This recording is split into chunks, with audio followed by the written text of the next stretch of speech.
organizatoriai pasistengė, kad jaunųjų sutikimas būtų išties iškilmingas. Patys matote, ir raudonas kilimas, ir pasitikimo fejerverkas, kuris keičia pagal naujos mados tendencijas nusistovėjusias tradicijas, išstumdamas pasitikimą su duona ir druska. Jonai, manau, kad jaunieji patys norėjo netradicinių vestuvių ir pasitikimo metu fejerverkas mano galva labai tiko. Na, iš jaunųjų veidų ir matosi, kad jie kažko tokio ir tikėjusi, nes netrodo nustebę.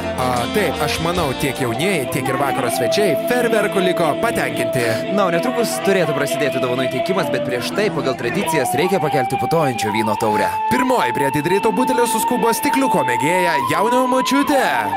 Močiutė, ne tau, pagal tradicijas pirmieji putojančių vynų mėgaujasi būtent jaunieji. Ir čia prieš jūsų akis gana neįprastas ir savitas bruderšraftas, bent jau panašu į tai.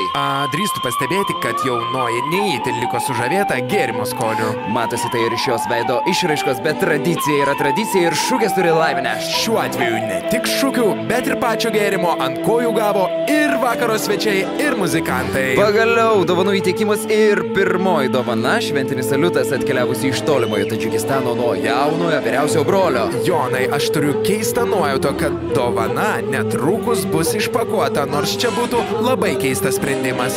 Pasirodo, tu teisus, nes sambrūzdis vyksta, matosi, jog susidomėjusių yra, o labiausia susidomėjimą rodo jaunojo tėvas. Na ir tikrai, dovana išpakuota ir fejerverkas yra šaunamas čia ir dabar. Beje, prisiminkime, kad sutikimo metu taip pat nebuvo apsieita be fejerverko. Sudaro vaizdas, kad jaunojo giminiai pirotechnikų tikrai netrūksta. Aš manau, kad jaunojo tėvas norėjo pačiomis ryškiausiamis spalvomis nuspalvinti jaunėlio sūnaus vestuves. Gal ir geri buvo ketinimai, bet po šio spalvinimo turime keletą apsvilusių pamergių suknelių ir nepataisomai sugadintą pabrolio kostiumą.